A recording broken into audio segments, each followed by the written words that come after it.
Hi everyone, welcome back. Today I'm with my dear friend Amanda. She's a healer. She's amazing. She has done all my inner child work. Her method is amazing, and we're going to talk about that later on. So, hi Amanda. Hello, hello. How are you? Good, how are you? Good, good. Getting ready to start speaking. Yeah. So, today we wanted to talk about being in your power and why it is so important to be in your power as a woman, and why it's so important to, when you want to heal something, to go to the core of the wound. Because when we have an awakening, or when we are on the twin flame path, we are being called to heal. Like, everything's coming up, and it's coming up to be, for introspection, and so that we can heal it. So Amanda is great at that. It's her specialty. So I'm going to just let you talk a little bit about what you do, how you work with your clients. Well, I'm working with clients in a number of different ways. It all kind of depends on what's the story and what they're going through and at what time, because people have many physical ailments, or they have emotional issues, or they want to study, or they want to do past life regression, find out information, or they want to go into lifing and find out what's going on the spiritual realms. So they come in for a number of different things. But if it's more on the twin flame thing, we've got a situation where they're being triggered left, right, and center, and all their old wounds are coming up. So I simply go into the core issue that's sitting there underneath it, and it's just, we heal it by putting light on the situation. It's brought to the surface. We start working on the issue at hand, and then basically once it's brought to light, it starts removing itself. So we start changing the cellular memory, and then it's reprogramming it the way it should be, because you don't know what you don't know. Okay, so you don't know what that should look like, because where would you know this information from? How do you know these things? Because it's in our dark. So we have to just re-show you a new way, and you just do it for whatever's being triggered and what's ever coming up. So if you're on the twin flame journey, it's almost easier, because each trigger, then you can do the work on it.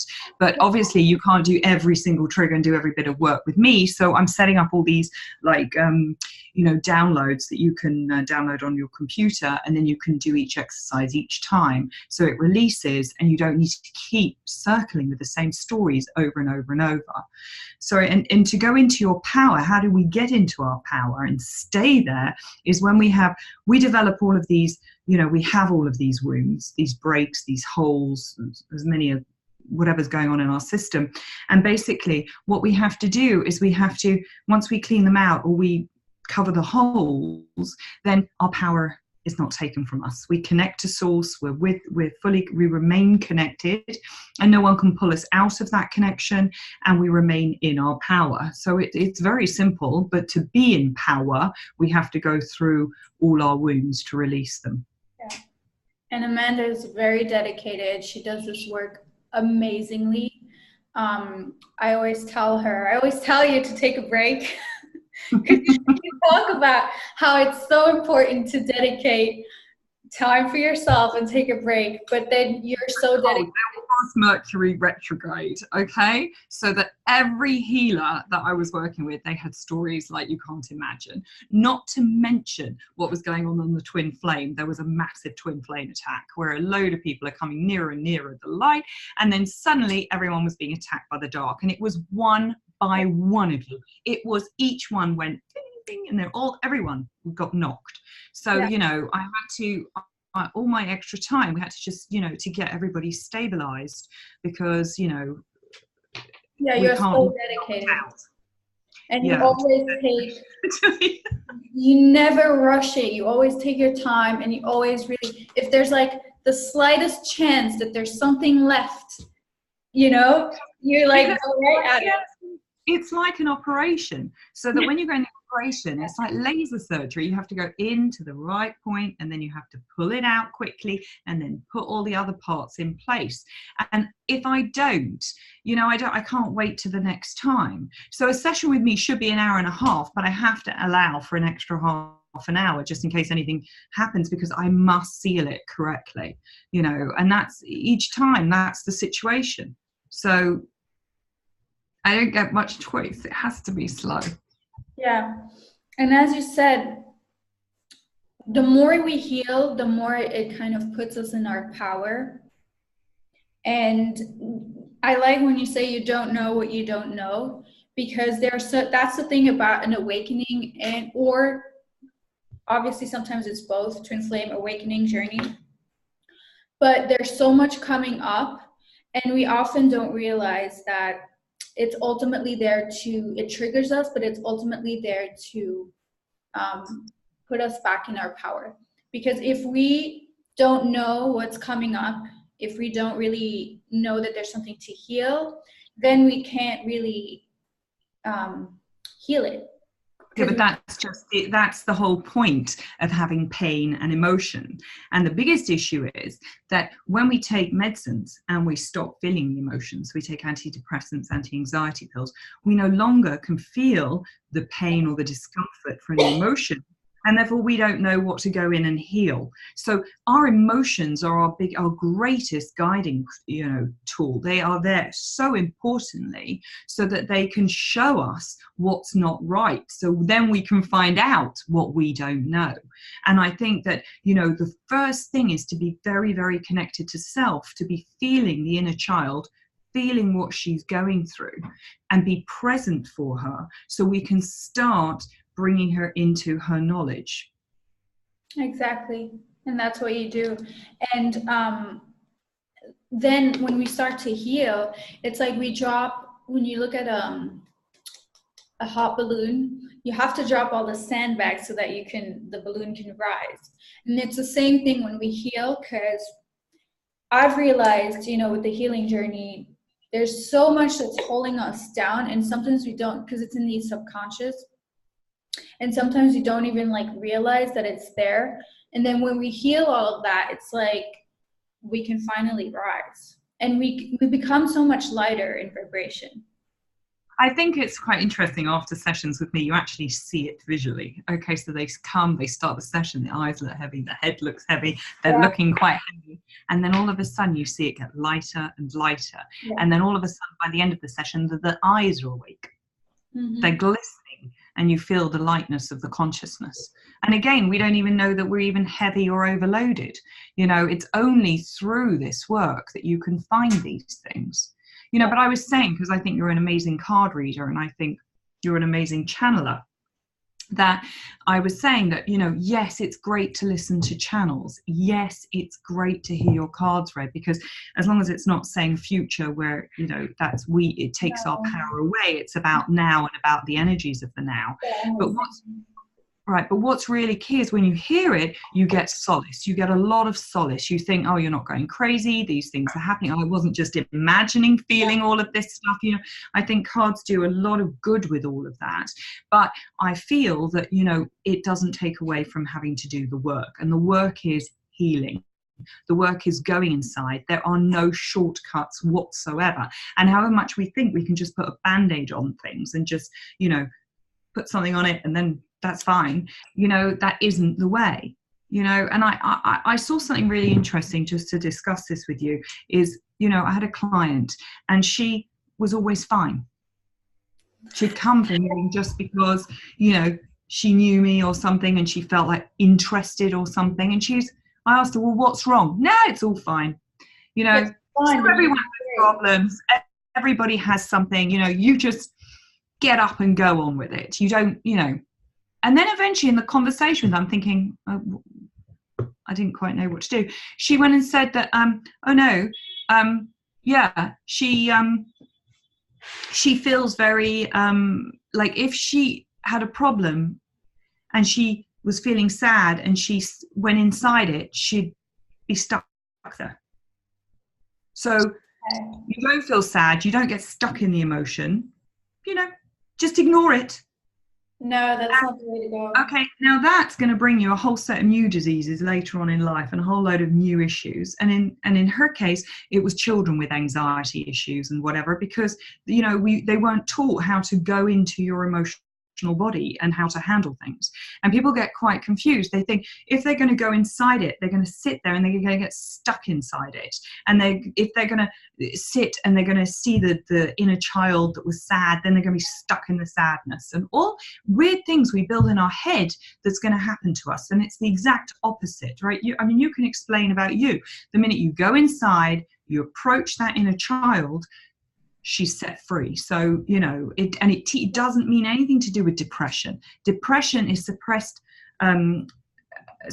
anger they feel that they shouldn't have had, and anxiety is suppressed sadness that not processed. So, if you explain a bit about you can explain to people this is really important work. I always say the only way out is through. You can't go around it. You can't hide because it's going to come back. You might be fine for a week, a month, a year, but it will eventually come back. Because that's how energy works. It works in spirals. And when we heal, it will never, ever, it says my connection is unstable. It will never, ever come back. The only way it comes back is to test you, to see if you've learned the lesson or not. That's the only way. But otherwise, if you go to the root, if you pull the weed at the root and you don't just cut it, that's how you really heal. Because otherwise, it will always grow back. No, and I talk about, I do a course. It's a 10-step program, which I'm about to do online, and it's going to start in the beginning of May, which I really encourage people to do because it's a way to just work through the issues, and you're with other people in it, gives you a deeper understanding, and then it gives you the tools to work through all these stories yourself, okay? Because it's not just that, it's also changing your attitude about things. It's about understanding, affirmation. It's about understanding how to co-create your life in the way you want to, so you're no longer a victim inside it. And also, we don't need to be carrying the abandonment issues people have, or the self-worth issues people have. There's a myriad of things, and body issues. That was one that was happening with so many people, and we just don't need to be carrying it anymore. It's like, for what? Just for what? For what? And healing can get rid of all of these things, not to mention eating disorders, just so many things, and people just don't need to have them. Yeah, just let it go. Because there's a lot of people that kind of find they kind of stay stuck in their pain, because pain is all they know. So if, for example, someone that has had a lot of abuse in their childhood, for example, that's familiar to them, right? That pain is familiar. So some people, and it's all unconscious, no one would ever do that consciously, but they kind of stay stuck because it's like a familiar feeling. So they reproduce the same event over and over again. Yeah. Well, there's another thing about the craziest thing about abuse. When you've had physical abuse, it could have caused a body dissociation where they're no longer in body. So we've had to work on people to reconnect them in the body. But there's so many different things you can do to help, And I know this may not be conventional. So if you've got those issues, you kind of you want to look for a conventional approach. But when you work through healing, you can, and especially my method of healing, you can move through it much, much quicker. So you're no longer trapped in your old stories. Yeah. And when we work in higher dimensions, we work outside of time. And, right. You've helped me with my endometriosis as well. And it's just amazing what we can do and what comes up. And oftentimes it takes you to play, you go in with you think it's a certain thing, but then something different comes up. Or you're under and you're going, well, I knew that all along. So I was like, right. And so you were here before. Or people will go, I made it all up. And you'll go, you're not that clever. Yeah, yeah. You're not that clever. Because only at the end you realise how smart it is, of how our body tells our mind things, and everything's working in a certain way, and how we switch certain things down, and all of that. But sorry, just to add there, the one thing I think that a lot of people, and the one that I'm finding the most, is that we're all carrying this flight, fight or fright mechanism where we get stuck in it. So when we don't process the things, we get stuck in it, and all these hormones that are released, etc., they're all breaking down the system and causing us harm within ourselves. So people have to learn how to go through that as well. Exactly. That's something that I had to go through as well. Like all of my adrenals went crazy and my body was like stuck in, because I had PTSD. And so Yes, well, that's exactly it. Sorry? That's exactly it. The PTSD is exactly what, yeah. And that's, it stays stuck in your cells. So whenever, if there's just a noise or a scent or something similar to the situation that comes up, and your body goes like, you can't even control it because it's faster than you can think.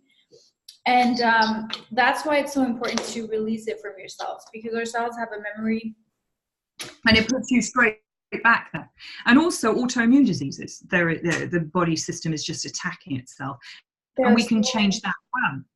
There are more and more women, especially women that have those diseases like lupus or even like endometriosis or anything that basically attacks where your own body attacks itself.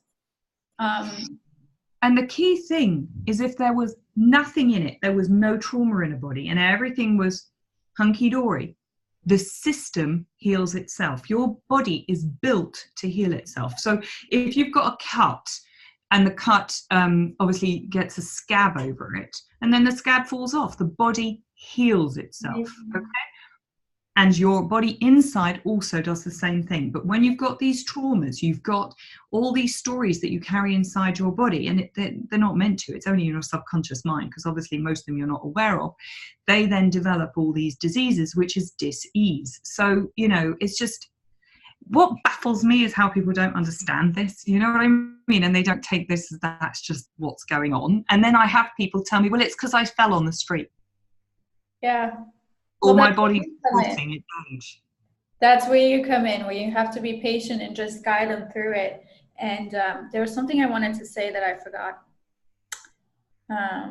It'll come back. But yeah, it's just amazing what you can do. And what was I going to say?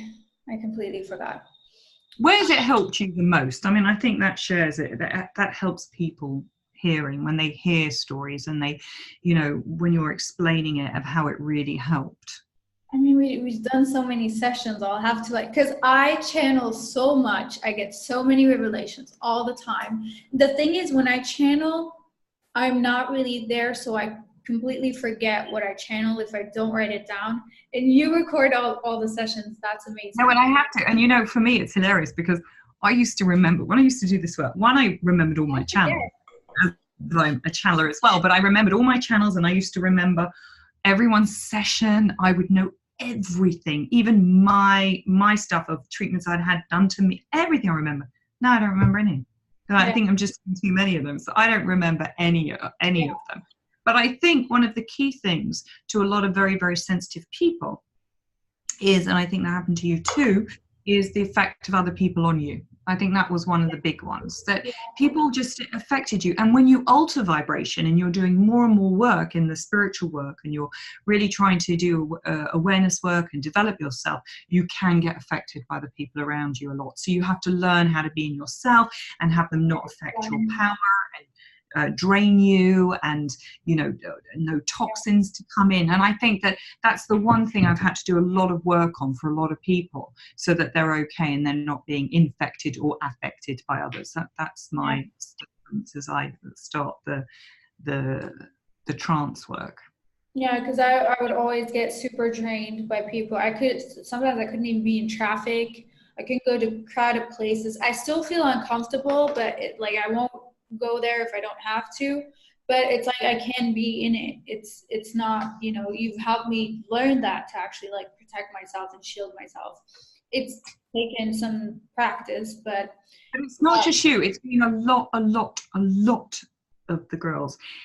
And of all things, that's not the one. It's not a thing I had. I think I'm more of a. You're like a warrior. Yeah, like a warrior. I'm the warrior energy. Okay. I'm the warrior energy. I really am. So I'm and obviously I go into the thick of things, and I'm there as a fighter. So it's very interesting that we're all different different places, you know, and all have so many different healing gifts, but mine's a fighter. Yep. And you're so amazing when it comes to the dark, because I'm going to do a separate video about this that I think I already recorded it. I just have to edit it. But when we are light workers, the more we are like a light and we shine our light, the more we are susceptible to be attacked by the dark. And all light workers have experience. It sounds very scary. It sounds so scary, but it is. It sounds like a movie, kind of like a weird thing, but it's very real. You know, entities and all that stuff exists. And I don't like talking about it because I think people get scared when it comes to entities. We're not going to get really into that. I say it's okay. You know, it's okay. But it happens because, you know, a lot of people that follow me on Starseeds missions are awakened and are, you know, you probably are a light worker in some form or an empath. And, you know, it's important to know that, because then you know the context and you understand that when people attack you, it's not really, they're kind of being like influenced. And, you know, all light workers have experience. Twin flames especially, because we're going to talk about that, but twin flames especially. It froze. So if you want to just repeat that, you just froze. So to repeat that, just so I can hear it, it froze. Yeah. What was I saying? Twin flames especially, because as twin flames we come here to broadcast unconditional love, and what better way to kind of like put someone down by going with working through twin flames, if that makes sense, with the dark and everything. Oh yes. So yes, sorry, and now I'm with you. Right. So what happens is the biggest issue the twin flames had is, let's say you're doing the work in the feminine and you're in the light, okay, and you somehow the feminines are a little bit more advanced to the males. I'm not picking on any males right now, just a little bit, because, you know, bless them, but yeah. So basically we're a little bit in front. So what's happening is the light may not be able to attack you because it can't get in, because you've done a lot of the healings, you've cleaned up your holes, you're dealing with all your triggers, you've done massive amounts of work. So what do? They go through the masculine, because they can go in on his weaknesses and his points, so they can get inside him. And if they're keeping him away from you with all his fears and whatever, which they're just spiraling, the dark can work, that can be another way that it can enter to attack you. So can we talk a little bit about twin flames?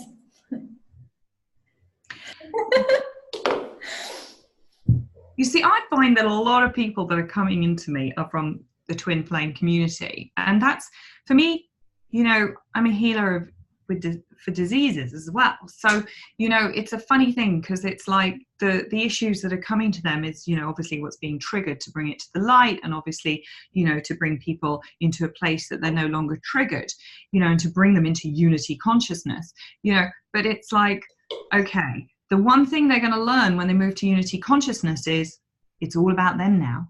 It's about being in unity with yourself. It is not about being in unity with the twin flame. And this has caused people to be so stuck and trapped that, for me, every time someone comes in through a twin flame channel, I do give the same lecture over and over. And I know that's really annoying maybe for some people, but they must understand it's about you. It's about you coming into unity with self. It's about you being the vessel for the light, so you can give out the light, and for you to move into your mission work as a light worker. And this is what is going on. And it has to be. And I promise everybody, the minute I went into unity consciousness, I had no more pain. None. Okay? None. Yeah. The minute you go into unity consciousness, he could do whatever he chooses to do right in front of my face, and it doesn't bother me. Okay. Yeah. I think we all go through these phases, right? And it's like stages, and then eventually you will get to the place where it's like you're fine with it. You're okay. I know what it's about. Going to end up with, it's all good, it's all love. All good. And it's like you really do realize your power, because when we keep obviously it's a very painful journey. And when we keep thinking about, what's going to happen next, when is he going to contact me? When is he going to come back? Oh, but wait a minute. But just remember that when he's not there with you, that's great. Because if he wasn't ready and he's with you, okay, that's bad for you. Yeah, It's that's what I very tell bad myself, for you. because yeah, you wouldn't want to be in union when either you or he is not ready, because it's gonna be very, very painful, and it's ultimately gonna, like, it's gonna be toxic. So if they have done the work, yes, but until they have done the work, you're managing fine on your own, because And by the way, and if you're thinking, does he love you? The answer is yes. yes, of course he does. Okay, the answer is yes. If you're in separation, he loves you. Okay? Because you are the light. You are love. When you become a vessel for the light and it's inside you, you radiate out the light. What does that mean? I am love. I radiate out love. Love comes to me. Full stop. That's how it works. So you will be the love. The love will come to you. And as I also say to everyone, just as grass grows and birds fly, okay, that will be what will be. And it's going to happen, okay?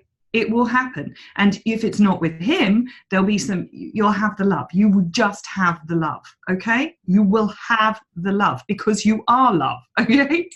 And you get to a point, you're so happy with yourself, you don't even need anyone. It's like you get out of that before, someone can be like, oh, I want a relationship, I need this to feel happy, but you do all of this work, and then you end up being free as a bird, even though there's no one around. Yes, or you then get so involved in your mission work, you forget about them completely because you're so busy on mission. They'll be like, what? Oh yeah, that, okay. Yeah, there's like love and relationships, that's true.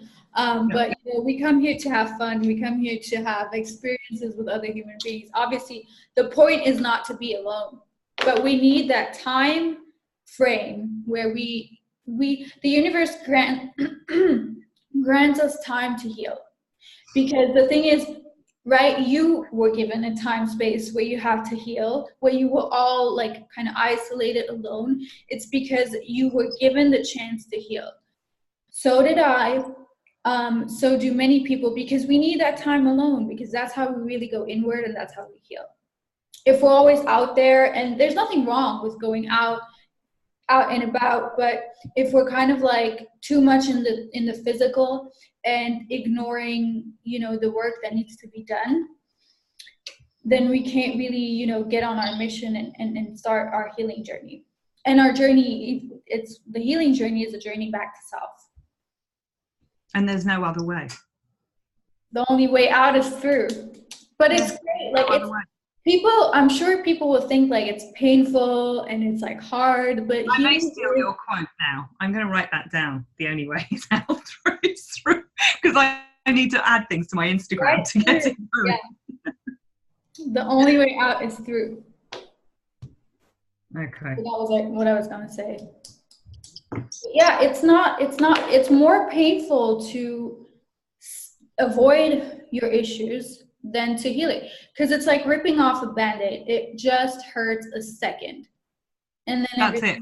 Yeah. But the fear of it's amazing. The fear of it is hurting you more. So by you not doing it, it is a million times worse. Or a lot of people have to say, okay, that they're going to find out if they do the healing, they could find out that they're not really nice deep down, or that they may not really like themselves deep down. That is not how it works in any way whatsoever.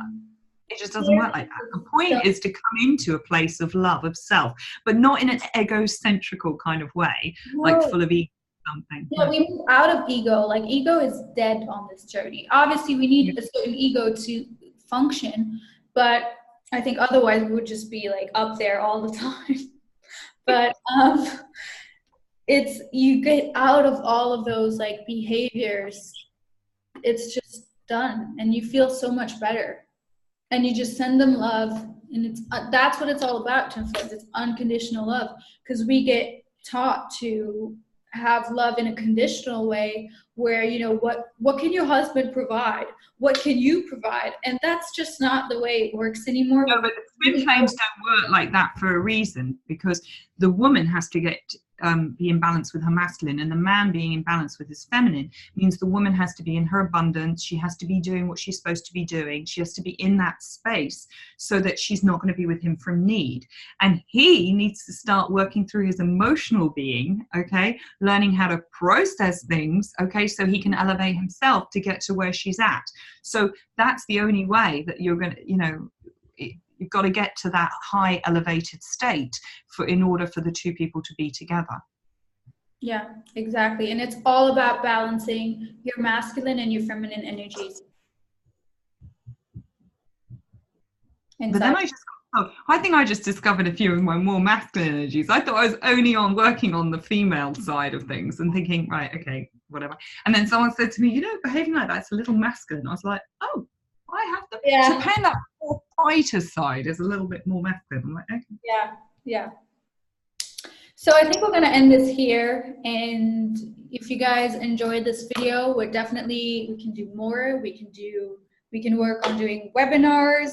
Just let us know down in the comments. Thank you, Amanda, for your time. It was awesome. And I will talk to you guys soon. Bye. Bye.